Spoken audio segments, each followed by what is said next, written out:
할렐루야. 오늘 성경 본문의 말씀은 마태복음서 9장 27절에서 38절까지의 말씀입니다. 9장 27절에서 38절. 제가 가진 성경으로는 신약성경 14쪽입니다.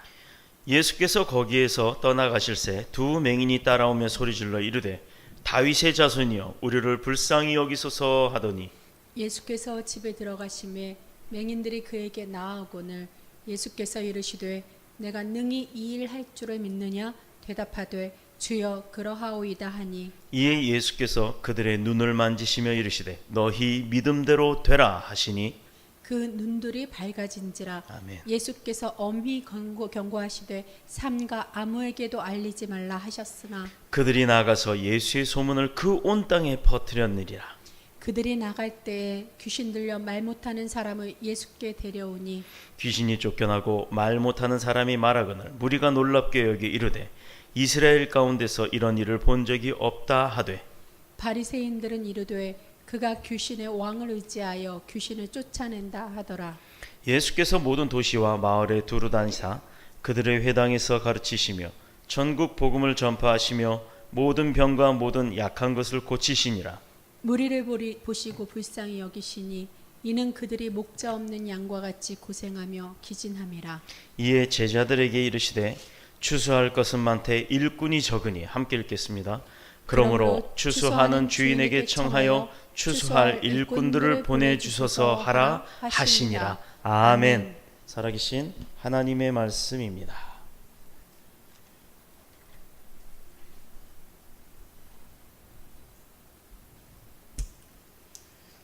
우리가 오늘 성경 본문의 말씀을 가지고 나눌 은혜의 제목은요, 소경과 벙어리를 고치신 예수님 이라는 제목으로 함께 은혜를 나누도록 하겠습니다. 마태복음은 왕으로서 예수님은 어떤 분이신가, 왕으로 이 땅에 오신 예수님이 어떤 분이셨나, 어떤 사역을 하셨나, 어떤 것들을 하였나를 중점적으로 관찰을 하고 기록을 한 복음서입니다. 마태의 관점은 내가 섬기는 예수 그리스도가 이 땅에 우리를 구하러 오신 구세주 왕이시라는 점을 드러냈어요. 그의 신념은 믿음 가운데 우리 하나님의 약속이 이 예수 그리스도를 통해서 곧 이루어질 것이다라는 것을 확신을 하였고, 그로 인해서 마태, 마가, 누가, 요한 12제자 가운데 가장 첫 번째로 나오는 제자의 이름이 마태예요. 이 마태의 눈에는 예수 그리스도가 하셨던 모든 일이 곧 하나님의 능력 가운데 선포되어지는 역사하심이었다라는 것을 기쁘게 받아들인 사람입니다. 그래서 그의 기록은 예수님이 어떤 분인가를 우리에게 전해주고자 하는 그런 관점에서 기록이 되어 있습니다. 그래서 마태복음은 왕으로 오신 예수님의 족보를 시작을 해요. 왜 이분이 왕이냐, 누가 누구를 낳고 누구를 낳고 이걸로부터 시작한 이유가 바로 5장, 6장, 7장에 가면 왕으로 오신 예수님의 선포, 그리고 7장, 8장과 9장에서는 왕으로 오신 예수님의 권능을 기록하고 있는 것입니다. 자, 이 시간에는 소경과 벙어리를 고치신 예수님이라는 제목으로 9장의 마지막 부분을 함께 살펴보도록 합니다. 자, 어둠을 정복하신 예수님, 즉 빛으로 이 땅에 오신 예수님이 우리 가운데 오셨을 때 우리는 소위 어둠이라고 표현하는 죄와 또 사망과 또 음란과 여러 가지 우리를 힘들게 할 때, 그러나 사람의 욕심으로서는 즐겨하는 많은 것들을 버리는 역사가 일어났어요. 근데 오늘 여기 본문에 보면 두 주인공이 나옵니다. 벙어리와 소경. 자, 소경은 어떤 사람이에요? 앞을 볼 수가 없는 사람이에요. 이게 후천적인지 선천적인지에 대해서는 나오지 않았습니다. 후천적으로 무슨 어떤 상처가 있어가지고 다침이 있어서 눈이 안 보이게 되었다라든가 라는 표현은 없는 걸 보면 아마도 제 생각에는 선천적으로 이 사람은 태어났을 때부터 앞을 보지 못했던 본인이 원치 않았던, 태어나면서부터 본능적으로 갖게 됐던 그 장님이었다는 얘기입니다. 본문 27, 31절 27에 31절까지 보면 예수님께서 이 소경을 고쳐주신 기록이 나오는데, 성경에 소경이라고 번역했지만 사실은요, 이 소경이란 말은 그렇게 바람직한 용어는 되지 못해요. 그럼 우리는 이제 그 소경이라는 말보다는, 성경에서는 소경이라는 게 이게 한자어로 썼기 때문에 그렇게 소경이지만 소경보다는 앞못 보는 맹인이다. 맹인. 이거 마이크가 하나가 뭐가 더 켜졌나요? 약간 울리는데 4번은 꺼주세요. 네. 그래서 이 맹인이다라고 하는 부분은 이제 소경 대신에 우리가 쓰는 용어로 하겠습니다. 그런데 예수님께서 이 맹인을 고쳐주셨다고 하는 것은 어두움을 정복하신 예수님, 즉 빛으로 오신 예수님이기 때문에 그 맹인은 태어났을 때부터 앞을 못 보니까 앞이 깜깜한 거예요. 눈을 떠도 깜깜, 눈을 감아도 깜깜, 아침이어도 깜깜, 저녁이어도 깜깜해요. 그분은 랜턴이 필요가 없죠. 우리 뭐 후레쉬나 이런 게 다 필요가 없을 거예요. 그런데 빛으로 오신 예수님께서 그에게 어떤 광명의 빛을 주었느냐? 바로 천국의 귀한 능력으로, 아버지 하나님의 권능의 능력으로 그에게 눈을 뜨게 하는, 그래서 빛을 볼 수 있는 그런 그 영적인 빛을 비춰주셨다는 거예요. 광명의 빛을 그들에게 비춰주셨다는 것은 아주 중요한 영적 의미를 갖고 있습니다. 사실 이 세상에는요, 맹인이 종류가 있어요. 3가지 종류가 있는데, 첫 번째는 육적인 맹인, 지금 성경에 나왔던 하나님이 만드신 그 아름다움을 볼 수도 없고 느낄 수도 없는 그런 눈이 안 보이는 맹인을 말하는 게 육적인 맹인, 첫 번째입니다. 두 번째는 문맹이라고 해서 문화적인 부분에 있어서 또는 정신적으로 문화적인 것에 대한 감흥을 느낄 줄 모르는 맹인들, 즉 감동과 감화를 느낄 줄 모르고 또 글자를 보면 이게 뭐 글자인지 뭔지 읽을 수 없는, 우리가 예를 들어서 나는 뭐 스칸디나비아라는 나라가 있는데요, 스칸디나비아의 신문이 딱 여러분을 드리면 여러분이 그거 볼 수 있어요? 무슨 내용인지 모르죠. 왜? 그 나라의 글자를 모르기 때문에. 바로 이게 문명적 맹인입니다. 우리가 우리나라의 글을 쓰고 읽을 줄 안다고 해서 맹인이 아니라는 게 아니에요. 내가 못 읽는 글자가 있다라는 겁니다. 그래서 우리는 내가 배운 게 다가 아니라는 얘기예요. 뭐든지 내가 알고 있는 게 다라고 생각하는 사람들이 참 많아요. 과학자들도 그렇고 그들이 아는 지식이 다라고 생각을 하지만 세상에는 그들이 알지 못하는 것들이 많다는 겁니다. 바로 이런 부분, 육적인 맹인과 두 번째로는 문맹이라고 부르는 문화적 맹인을 말하는 겁니다. 이게 뭔지 알지를 못하는 거예요. 읽지도 못하고 알지도 못하고. 그런데 이들보다 더 큰 맹인이 있습니다. 이거는 고치기가 참 힘들어요. 문맹은 배우면 되죠. 소경은요, 요즘은요, 이 각막에다가 센서 칩을 입력을 합니다. 그래서 그게 뇌신경에 연결이 돼가지고요, 우리가 지금 보는 이런 형상을 깨끗하게는 못 보지만 그나마 과학의 기술로 그가 그 형상을 이렇게 알아볼 수 있는, 이게 의자인지 뭔지 그런 뭐 어떤 문인지 아닌지 그런 거를 볼 수 있는 그런 형태를 카메라 인식을 하듯이 선명하진 않아도 알 수 있는 그런 기술이 좀 개발이 됐다고 합니다. 마찬가지로 소경도 여기 귀에 센서를 뇌에다가 입력을 해서 귀로 들리는 소리를 인지를 할 수 있게끔 된다고 하네요. 자, 그런데 이런 육적인 맹인, 그 다음에 문화적인 문맹, 이 두 가지보다도 더 심각한 맹인은 바로 영적인 맹인이에요. 영적인 세상을 알지 못하는. 지금 여기 밖에 나가면 참 많아요. 이들 하나님이 만드신 세상은 볼 줄 알아요. 또 자기가 배운 지식으로는 뭐든지 판단할 줄도 알아요. 읽을 줄도 알고 볼 줄도 알고 느낄 줄도 알아요. 그러나 하나님이 만드신 세상은 볼 줄 알면서 그 창조주가 하나님이신데 그 하나님을 보지 못하는 맹인들이 있다 이 말입니다. 이들도 영적인 어둠 속에 사는 거예요. 그렇게 보면 오늘 본문에서 예수님께서 그 육적인 맹인을 고쳐주셨는데, 이것은 예수님이 영적인 어둠뿐만 아니라 육적인 어둠도 정복하시는 분이라는 것을, 그래서 어둠이라는 것은 육적이든 영적이든 배견할 수가 없다라는 거야. 예수 그리스도 이름 앞에 다 쫓겨나간다는 얘기입니다. 바로 이 부분을 우리에게 알려주고 있는 것입니다. 그러면 고치신 과정을 한번 보죠. 단순한 기도를 통해서 오늘 27절에 보면요, 맹인들이 아주 단순한 기도가 나와요.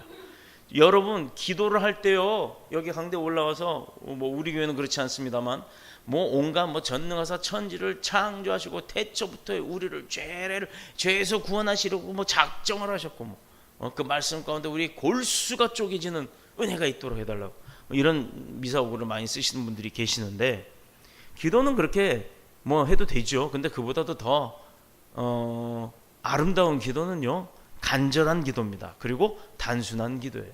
아버지가 그 뜻 모를까요? 그 마음 모를까요? 그래서 그렇게 꼭 해야 됩니까? 그러지 않습니다. 본문 27절에 보면요, 맹인들의 기도가 이렇게 간단하고 단순한 기도가 없어요. 예수께서 거기서 떠나가실 때 두 소경이 따라오며 소리 질러 가로사대 뭐라 그랬어요? 소리 질렀대요. 다윗의 자손이요, 나를 불쌍히 여기소서. 그냥 이거 하나예요. 주님, 나 좀 고쳐주세요. 그냥 이거 하나였어요. 이 맹인들의 기도는 굉장히 단순했습니다. 다윗의 자손이요, 우리를 불쌍히 여기소서. 다윗의 자손이요, 우리를 불쌍히 여기소서. 이게 얼마나 단순합니까? 그냥 한 줄이잖아요. 한 줄. 간단해요. 사실 우리는 기도할 때 길게 해야 뭐 하나님이 들어주실 줄 알고 공적인 기도를 막 10분씩 하는 분들이 있어요. 그러나 공적인 기도는 짧을수록 좋습니다. 3분에서 5분 사이로 딱 끝내는 게 제일 좋아요. 길어지면 길어질수록 은혜가 안 됩니다. 그래서 짧게 하는 것은 굉장히 큰 은혜가, 함축적인 은혜가 있어요. 우리 여러분 산문과 시에 대해서 한번 보면요, 산문은 뭐 200자 원고지 뭐 7장 8장 넘어가면 산문이라고 하잖아요. 소설이라고도 하고.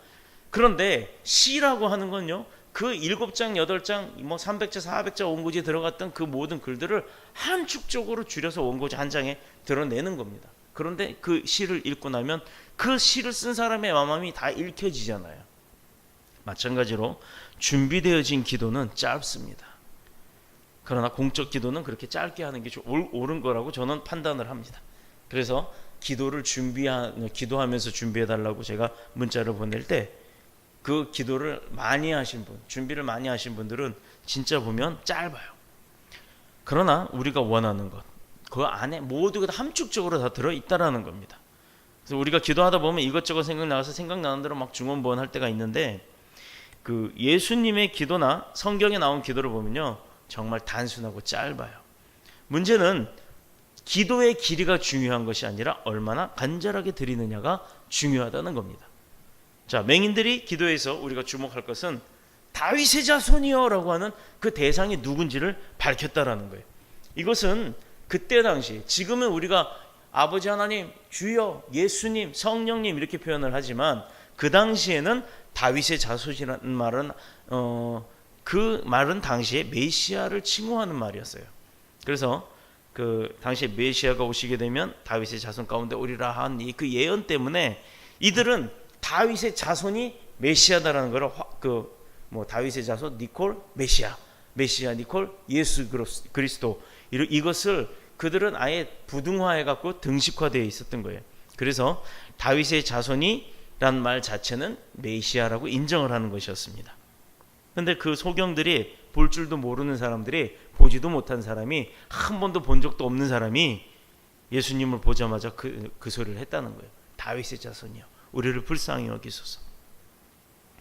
이 말은 그들이 바로 예수님을 메시아로 믿었고 또 예수님 앞에서 그 자기들의 간절함을 고백하는 기도를 한 거예요. 또 한 걸음 나아가서 우리를 불쌍히 여기소서라고 기도했습니까? 이게 얼마나 단순해요. 그저 불쌍히 여겨달라고만 한 거예요.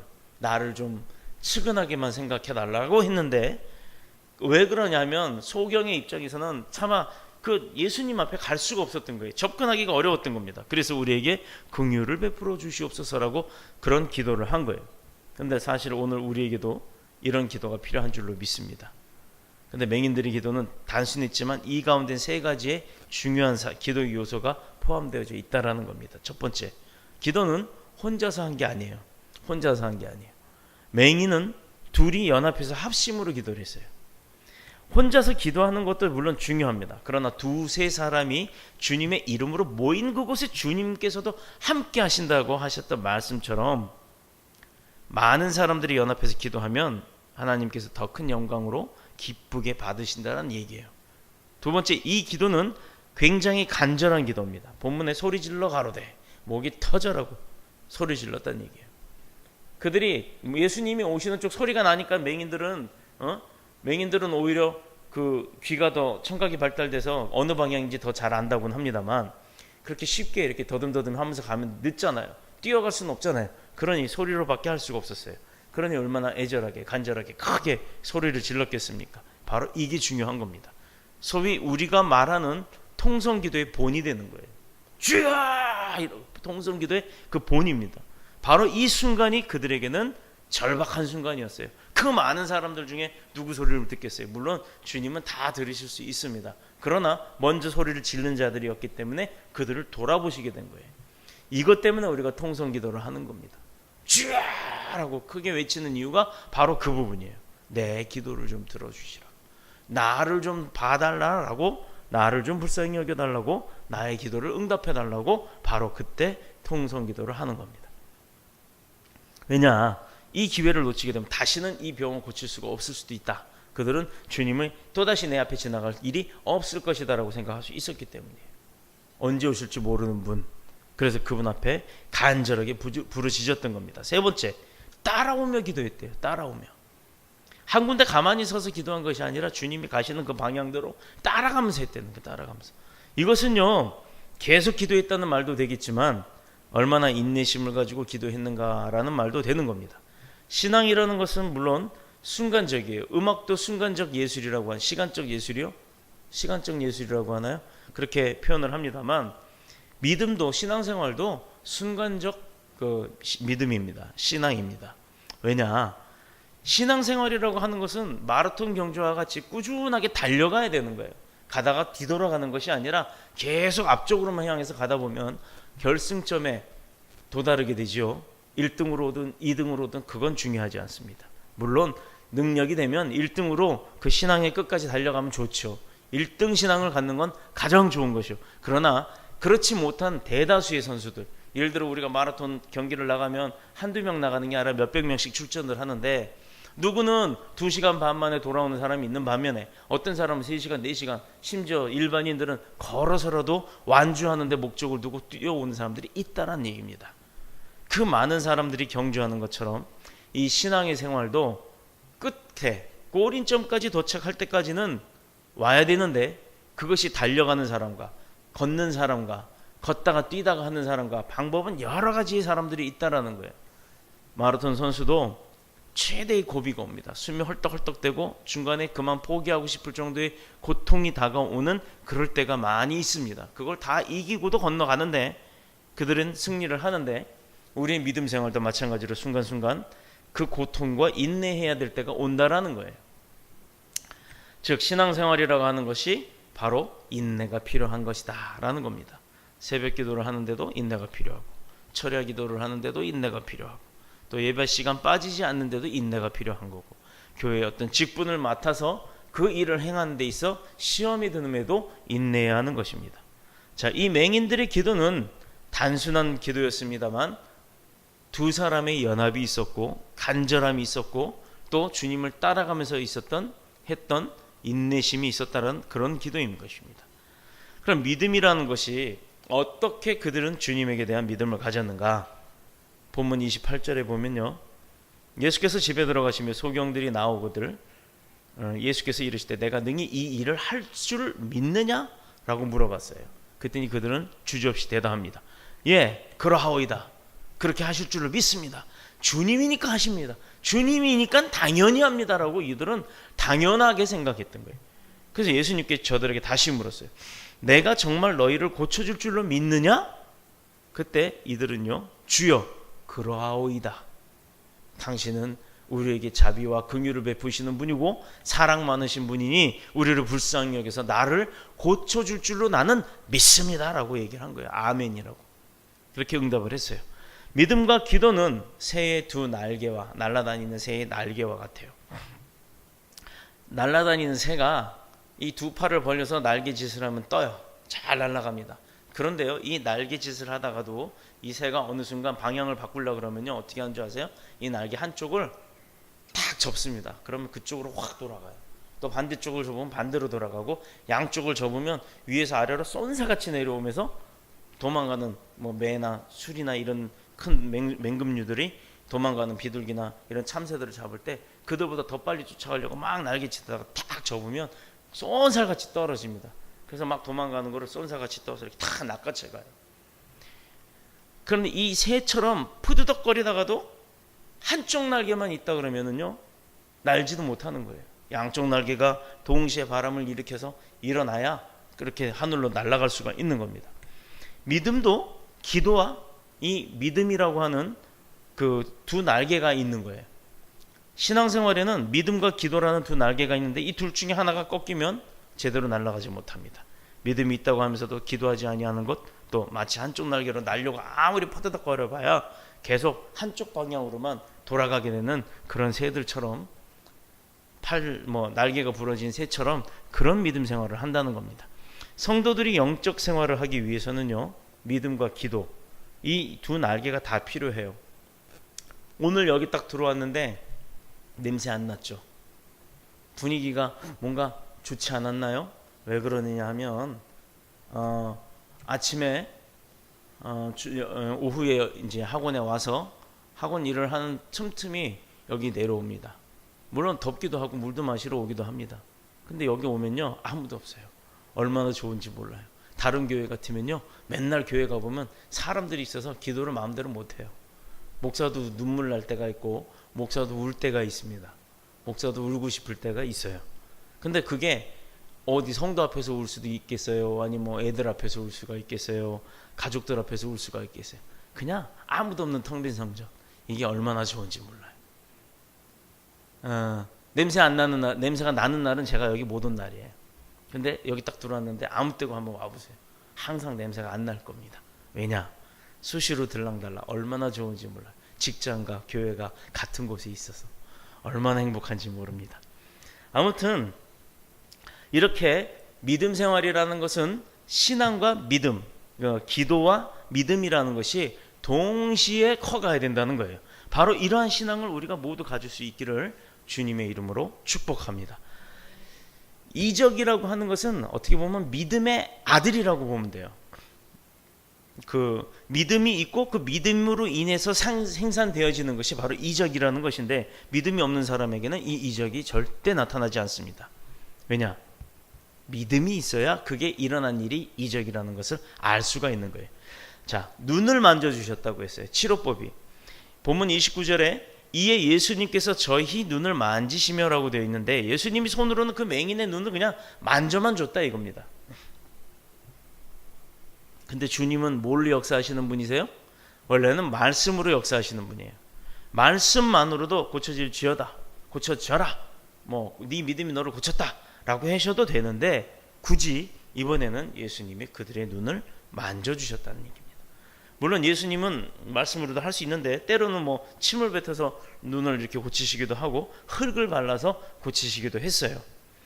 예수님의 모든 능력은 다 그분은 하나님이 아들이었기 때문에 갖고 계시다는 겁니다. 그런데 본문에서 예수님께서 손으로 그들의 눈을 만진 이유, 즉 주님의 손은 이 세상을 창조하신 손이에요. 아멘.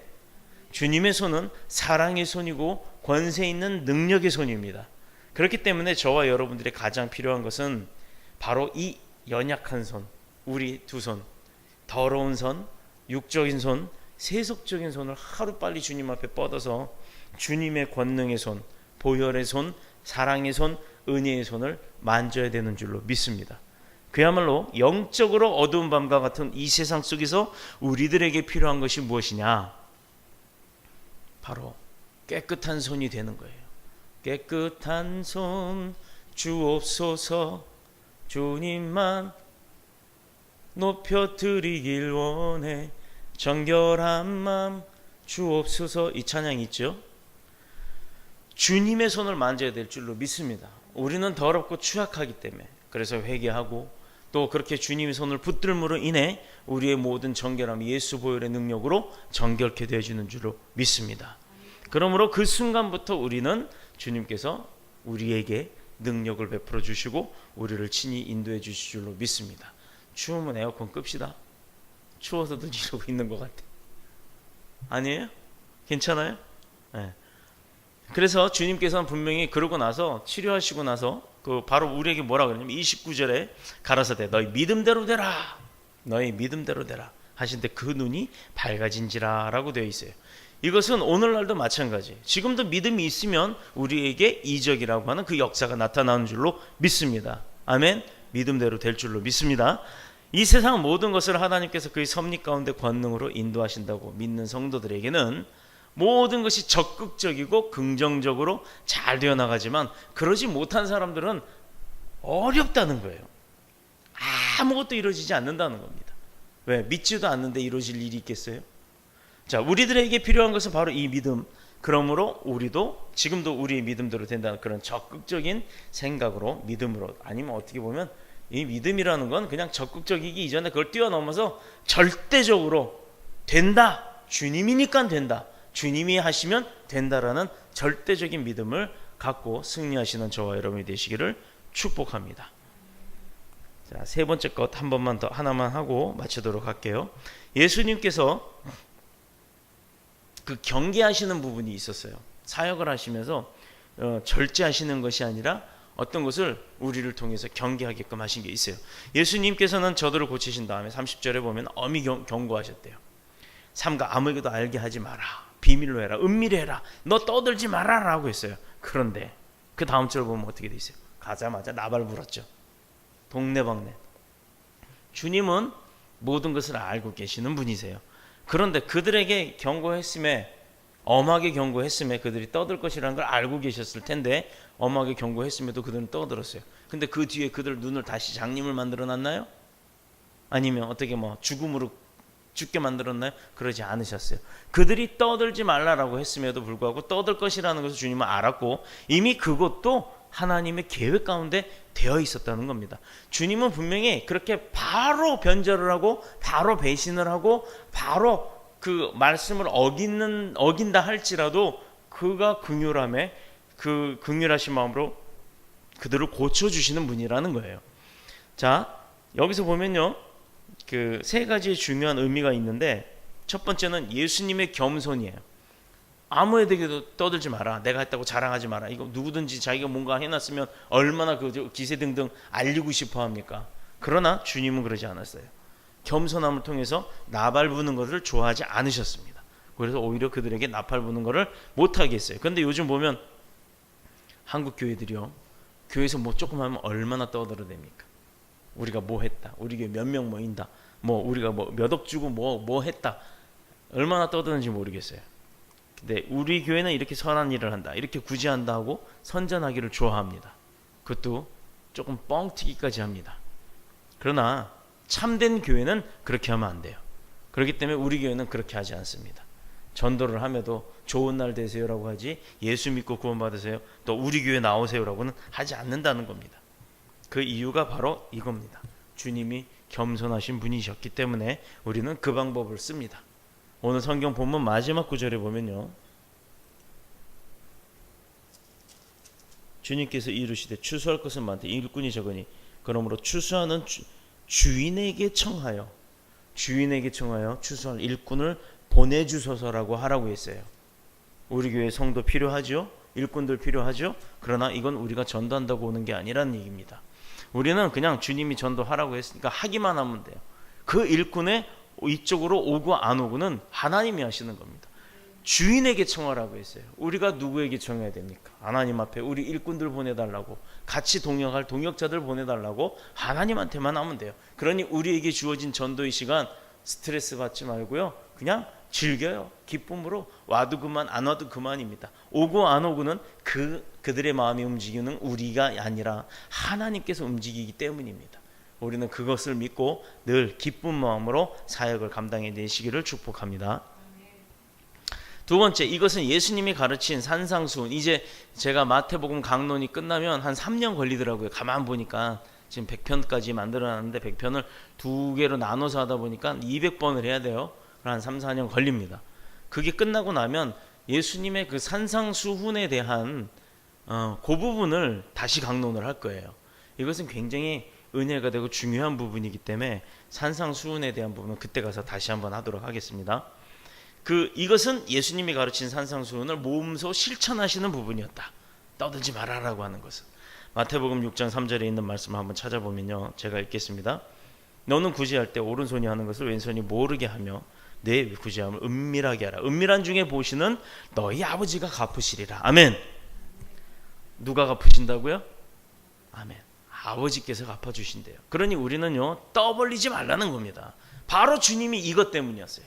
이 말씀 때문에 어디 가서 내가 너 눈뜨게 해줬다는 거 자랑하지 마라, 떠들지 마라 라고 한 거예요. 한간에는요, 이거 누가 알면은 나 죽이러 올까봐, 시기 대상이 될까봐 두려워서 그랬다. 천만의 말씀이요. 그렇게 해석을 하는 사람이 어디 있습니까? 하나님, 예수님은요 그런 분이 아니에요. 두려워하는 분이 아니에요. 권능자가 뭘 두려워합니까? 십자가도 두려워하지 않는 분이 뭐가 아쉬워서 자기가 한 일을 갖다가 두려워한다고 생각을 하고 그렇게 선포를 하십니까? 어느 목사님이 그렇게 선포를 하시더라고요. 이분이 장신대 출신이라는 분이 이렇게 하면 되겠어요. 아무튼 바로 예수님은 이 말씀을 통해서 산상수훈을 실천하셨다는 겁니다. 오른손이 하는 것 왼손이 모를 수 있어요? 이 손이 뭔 짓을 하는지 이 손이 모를 수 있냐 이 말입니다. 그러나 모르게끔 하란 얘기예요. 그만큼 얼마나 선전하지 말라고 강조하신 겁니까?